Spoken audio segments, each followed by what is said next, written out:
बढ़िया से डायग्राम बनाया है यहाँ पे एक्सप्लेन करने के लिए, देख सकते हो आप लोग अभी। ठीक है, अब right hand thumb rule apply करके वहां पे आप लोग देख लो कि भाई कैसे लिख दिए हैं अपन ने। ठीक है, समझ गए या अभी भी कोई डाउट है इस पे? हेलो, समझ गए या डाउट है? हेलो, अरे भाई समझ गए? सर वो डायग्राम का क्या हेडिंग आपने क्या बताया, ये टॉपिक की हेडिंग? ये टॉपिक की हेडिंग तो कल ही वाली है, कल उसको मैं दोबारा रिवाइज भी करवा दे रहा हूँ और उसके बाद फिर अपन डायरेक्ट एप्लीकेशन में चले जाएंगे। हो गया, अभी कल अपना टाइम उसी पे लग गया था पूरा इमेजिन करवाने में तुम लोगों को। ठीक है ना, ये डायग्राम हो गया ऐसा। और मैं अभी ये देखो, मैंने अगर आपको एक्चुअल में देखना है तो आप घर में इस तरह का एक वायर लेना और वायर लेके बना लेना, तो फिर आपको ये पूरा समझ में आएगा। ये देखो, ये इस तरह का बनाना है वायर, ये ऐसा सर्कुलर लेना, ऐसा सर्कल बनाना। और जिसमें ये क्या हो गया, यहाँ पे बीच में एक्सिस हो गया इसका, ये कैपिटल आर मतलब रेडियस ऑफ सर्कुलर कॉइल, और ये स्मॉल आर हो गया, ये इधर से है ना। तो ये स्मॉल आर जो है ना हमेशा डीएल के परपेंडिकुलर ही रहेगा, मतलब ये जैसे पेन डीएल है तो तुम ऐसा रखो चाहे ऐसा रखो चाहे ऐसा मोड़ के यहाँ पे भी ले आओ, ये जो स्मॉल आर है हमेशा डीएल के परपेंडिकुलर ही रहने वाला है। और फिर ये जो ये फिर मैंने यहाँ पे ऐसा मोड़ा हूँ इधर पे 90 डिग्री पे, ये किसको शो कर रहा है, यहाँ पे मैग्नेटिक फील्ड को शो कर रहा है, इस तरह से देख सकते हो आप। ठीक है, तो घर में बना लेना ऐसा, और फिर आसानी से आप लोग राइट हैंड थंब रूल भी वहां पे अप्लाई कर पाओगे और बहुत आसानी से आप इमेजिन कर पाओगे कि हाँ ये इस तरह की सिचुएशन बनी है। ठीक है, एंड मैं यहाँ पे मैग्नेटिक मूवमेंट भी लिख दूं, जो मैग्नेटिक मूवमेंट आएगा कॉइल का by right hand thumb rule, आप यहाँ पे देखोगे this is the magnetic movement of coil M vector. ठीक है, एंड मैग्नेटिक मूवमेंट किसके बराबर लिखोगे यहाँ पे, मैग्नेटिक मूवमेंट टॉपिक की हेडिंग है अपना magnetic field at any point on axis of circular current carrying coil. तो मैग्नेटिक मूवमेंट का फॉर्मूला होता है N I A vector, and ये जो एन आई ए है, N is number of turn, और अगर आप सिर्फ इसका मैग्नीट्यूड देखते हो so this is N I into pi R square. सारे टर्म्स आपको डायग्राम में दिख रहे हैं, कौन सा टर्म किसको डिनोट कर रहा है। तो N is what here, N is number of term, N is number of term. ठीक है, क्लियर हो गया। तो अब आप जब डीबी को रिजॉल्व करोगे यहाँ पे, ठीक है, जब आप डीबी को रिजॉल्व करोगे तो what is the heading, heading कल वाली हेडिंग थी अपनी, कल के टॉपिक अपन देख रहे थे यहाँ पे, magnetic field at any point on axis of circular current carrying coil. ठीक है, ये हेडिंग है अपने टॉपिक की। तो ये इतना समझ गए आप लोग, पूरा डायग्राम समझ गए अच्छे से, कि अभी भी डायग्राम में कोई डाउट बचा है किसी को? डायग्राम समझ गए, डायग्राम में डाउट है अभी भी? हेलो, डायग्राम समझ गए पूरा? देख लो diagram, M is magnetic movement. तो जब आप बेटा रिजॉल्व करोगे मैग्नेटिक फील्ड को दो कंपोनेंट में, यहाँ पे आप जब मैग्नेटिक फील्ड को रिजॉल्व कर रहे हैं दो कंपोनेंट में, एक पैरेलल कंपोनेंट और एक परपेंडिकुलर कंपोनेंट, तो जितने भी कौन से कंपोनेंट बचेंगे यहाँ पे, आपके एक्सिस के अलोंग के कंपोनेंट बचेंगे, और बाकी ये जो कंपोनेंट है डीबी, एक मैं यहाँ पे एंगल अगर मेंशन कर दूं, एंगल किस तरह से लिख दें अपन, सपोज ये अंदर का एंगल अगर थीटा है तो यहाँ 90 माइनस थीटा, और ये हो जाएगा फिर यहाँ पे थीटा, तो ये कंपोनेंट हो जाएगा इसका डीबी कॉस थीटा। ठीक है ना, और इधर का कंपोनेंट कौन सा दिख रहा है तुम्हारा, डीबी साइन थीटा। क्लियर हो गया? तो जितने सिमेट्री होने के कारण ये पूरा सिमेट्रिक दिख रही है आपको, है रिंग, तो सिमेट्री होने के कारण जितने भी dB cos थीटा है, all the dB cos theta will cancel each other. तो यहाँ पे अपन वंस मोर देख लें, ऑल ड्यू टू सिमेट्री, मैं सीधा सीधा लिख रहा हूं, due to symmetry,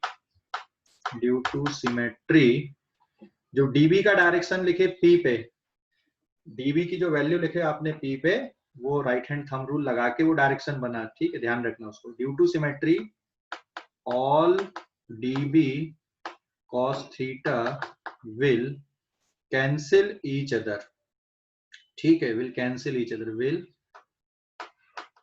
cancel each other, सारे के सारे जो dB cos थीटा है वो एक दूसरे को कैंसिल कर देंगे।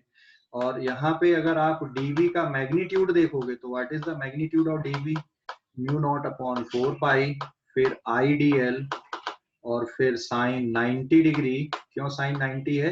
क्योंकि आपको एंगल किसके बीच में लेना होता है, DL और स्मॉल r के बीच में आपको एंगल लेना होता है। DL और स्मॉल r के बीच में एंगल कितने डिग्री का है, 90 डिग्री का एंगल है, ठीक है, ध्यान रखना। क्लियर हो गया इतना? कोई डाउट इस पे? So due to symmetry all dB cos theta component will cancel. तो जो नेट मैग्नेटिक फील्ड आएगी वो किनके कारण आएगी, dB sin थीटा के कारण एक्सिस पे। So net magnetic field is only due to dB sin theta, ये है dB sin थीटा, ठीक है ना। So net magnetic field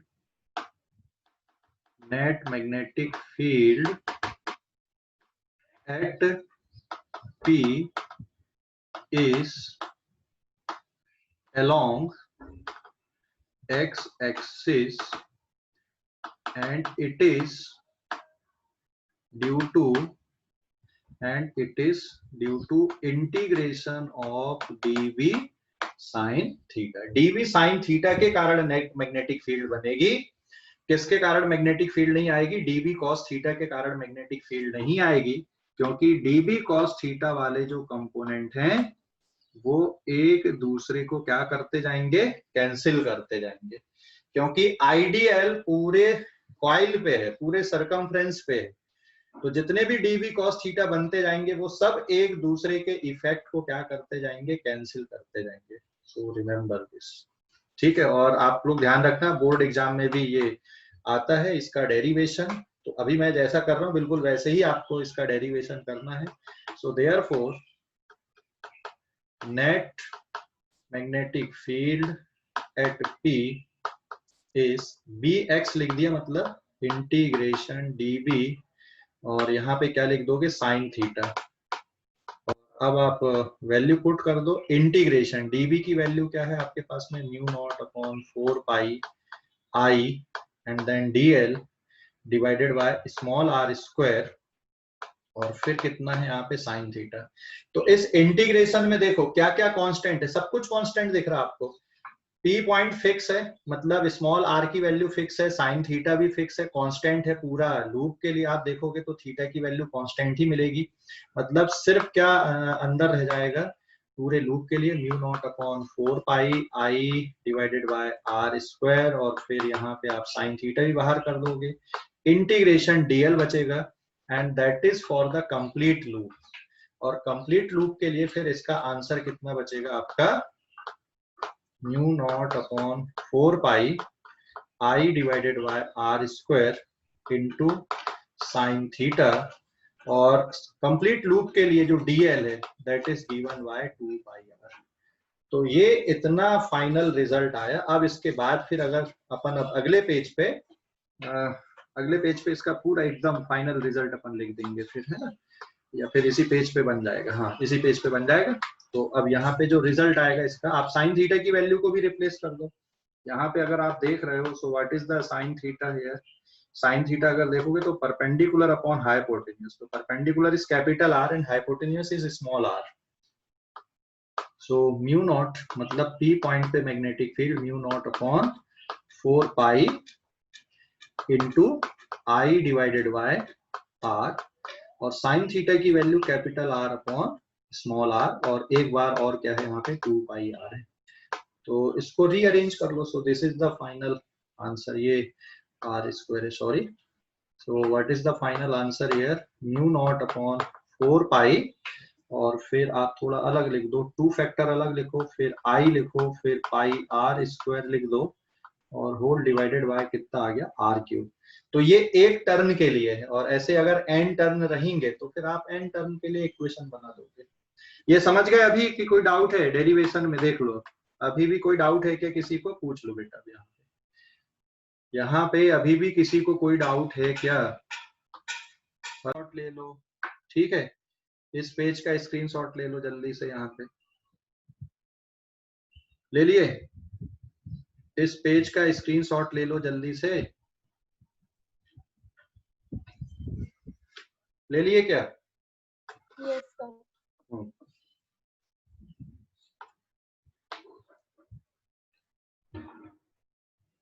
Oh my God. अभी थोड़ी देर के लिए कुछ हो ही नहीं सकता है। अब लाइट गोल हो गई है, तो अभी तुम लोग, लाइट गोल मतलब आपके पास भी नेट भी गायब हो गया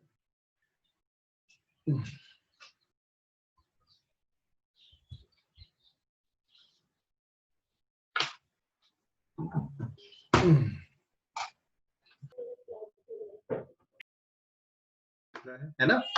देखो ये डायग्राम देखो, यहाँ पे पूरा बनाया मैंने, कोनिकल व्यू दिख रहा है यहाँ पे पूरा की पूरा, ये पूरा कोनिकल व्यू आपको दिख रहा है, ठीक है। अब म्यू नॉट अपॉन इंटीग्रेशन से देखो, म्यू नॉट अपॉन 4 पाई, वो तो कांस्टेंट है, बाहर आ गया। आई करंट है, वो भी बाहर निकल गया। स्मॉल आर भी पूरे टर्म के लिए कांस्टेंट है, वो भी बाहर आ गया। और थीटा भी बाहर निकल के आ जाएगा, ठीक है। इसलिए साइन थीटा को आपने बाहर निकाल दिए, तो इसके अंदर इंटीग्रेशन के अंदर सिर्फ डीएल बचा, और जब आप इसको सॉल्व कर दोगे तो mu naught upon 4 pi I divided by R, sine theta की वैल्यू रिप्लेस कर दो बेटा। तो यहाँ पे अगर आप साइन थीटा देखोगे तो ये आर है, और साइन थीटा की value small R upon capital, उल्टा लिख दिया मैंने, capital R upon small R आ जाएगी ये। तो इसको रिप्लेस कर दो, capital R upon small R, फिर integration over close loop DL, ये वैल्यू होती 2 पाई आर। तो जितने भी डीएल आप पूरे क्लोज लूप के लिए ऐड करोगे तो वो क्या बन जाएगा, आपका सरकमफ्रेंस बन जाएगा। तुम्हें ध्यान होगा, एक बार और मैंने बताया था, इंटीग्रेशन डीएल वेक्टर अगर लगाते हो क्लोज लूप के लिए तो ये 0 होता है, लेकिन इंटीग्रेशन सिर्फ डीएल लिखते हो, so that is circumference, length of loop लिख दे रहा हूँ मैं, ज्यादा बढ़िया। So this is equals to length of loop, फिर तो ये होता है लेंथ ऑफ लूप बनता है ये, this is length of loop. इसलिए अपन ने वहां पे क्या लिख दिया, 2 पाई आर लिख दिया। तो magnetic field eight P will be given by mu naught upon 4 पाई, इसको आप थोड़ा और रीअरेंज कर दो, 2 आई पाई आर स्क्वायर अपॉन कितना हो गया, ये आर क्यूब के बराबर हो गया। अभी भी कोई डाउट है क्या डेरिवेशन में? अभी भी कोई डाउट बचा है कि हो गया, अभी क्लियर हो गया पूरा डेरिवेशन? हेलो, कोई डाउट बचा है या क्लियर हो गया पूरा किसी को भी? अब आगे बढ़ेंगे, अब डेरिवेशन नहीं बताऊंगा फिर मैं आगे, थोड़ा बहुत अगर जरूरत पड़ी तो डायरेक्शन बता दूंगा, बट डेरिवेशन नहीं बताऊंगा। डेरिवेशन देख लो अच्छे से। अभी हो गया कि नहीं, कि डाउट है अभी भी कहीं पे डेरिवेशन पे? हेलो, अरे कुछ तो बोलो भाई, समझ गए सभी बच्चे? कुछ तो बोलो यहाँ पे, जल्दी बताओ, कोई डाउट?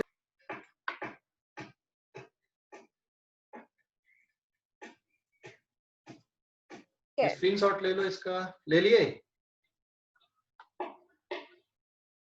ले लिए ना?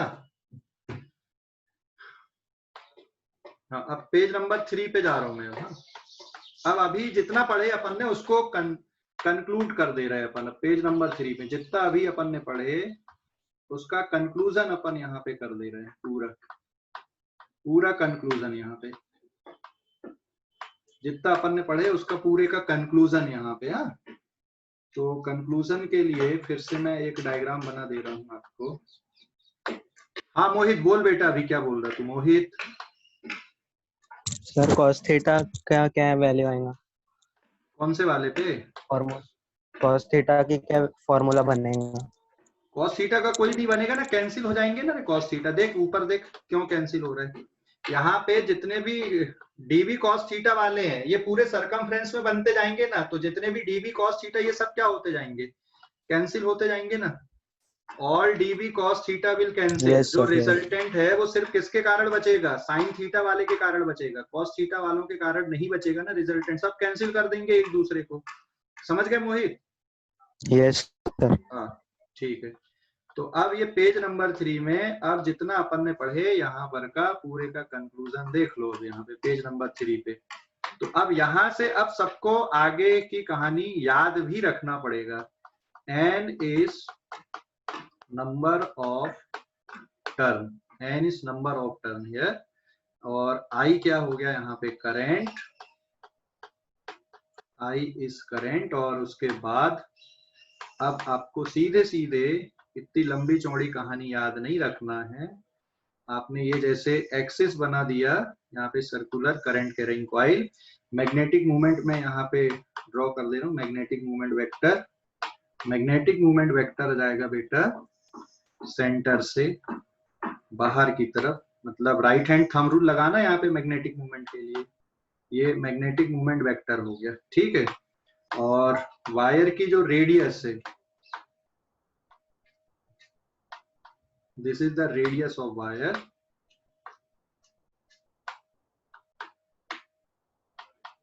ये रेडियस हो गई वायर की।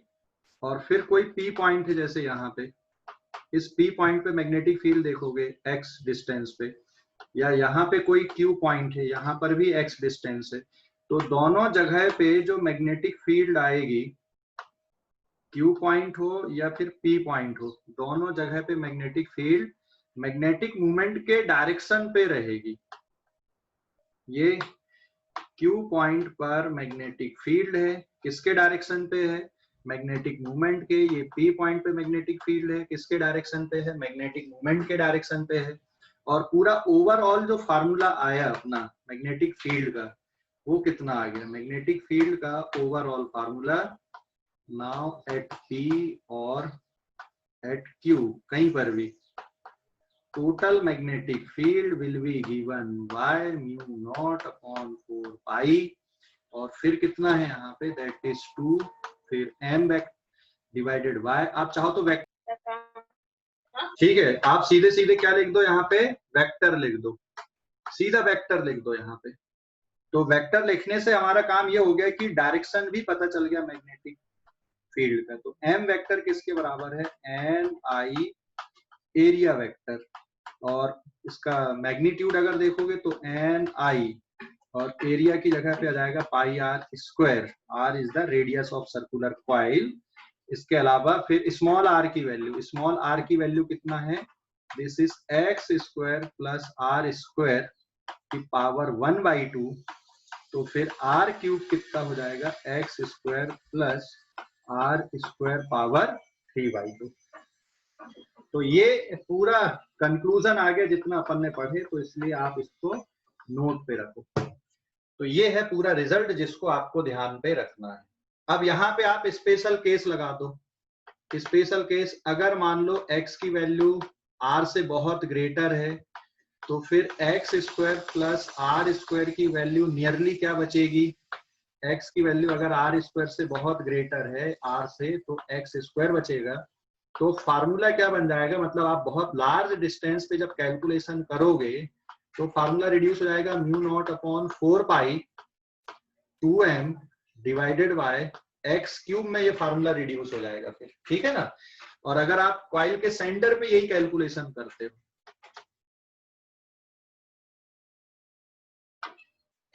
एक मिनट और रुकना, हाँ मैं नेटवर्क चेंज कर रहा हूं तो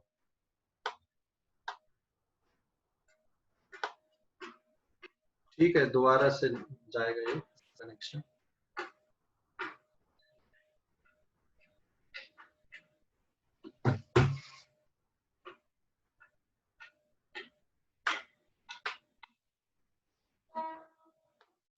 हाँ दिख रहा है ये, x इक्वल्स टू 0 मतलब at centre of circular coil, eight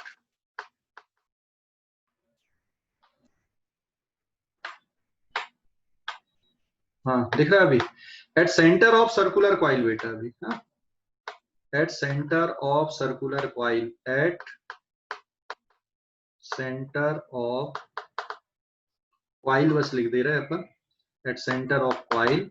formula क्या बन जाएगा, एक्स की वैल्यू आप 0 पुट कर दो तो फार्मूला आपका कुछ और रिड्यूस हो जाएगा। यहाँ पे एक्स की वैल्यू अगर आप 0 पुट कर रहे हो तो magnetic field at centre will be given by, क्या फार्मूला बचेगा, mu naught upon 4 pi 2m divided by आएगा आर क्यूब। अब बाकी वैल्यू भी पुट कर दो, म्यू नॉट अपॉन 4 पाई, इसके बाद आप 2m की वैल्यू क्या रख दोगे, N I pi R square upon R cube.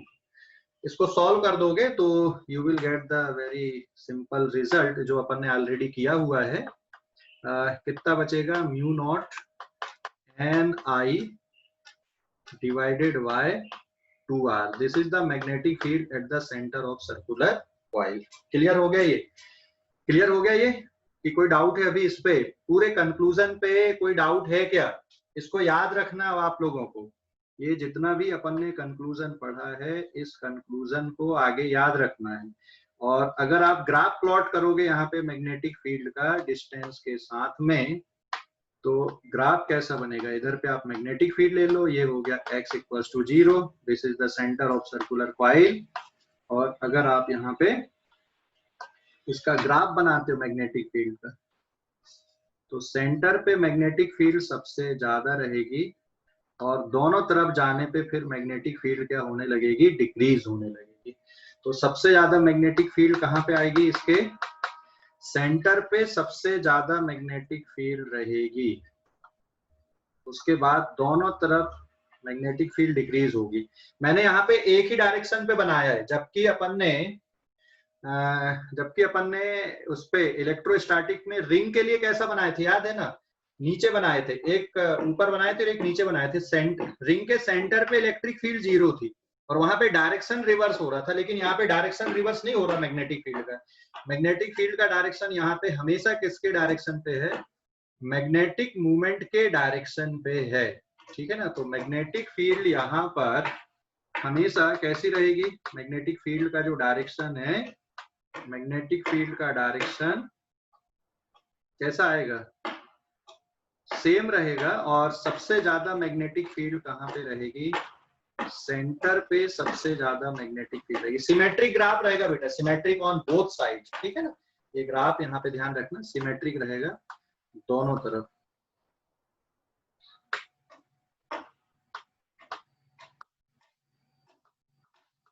Graph symmetric रहेगा दोनों तरफ। क्लियर हो गया पूरा कि कोई डाउट है इस पे, हेलो, अभी क्लियर हो गया पूरा, ये कंक्लूजन ध्यान रखना पूरा जितना डिस्कशन किए अपन।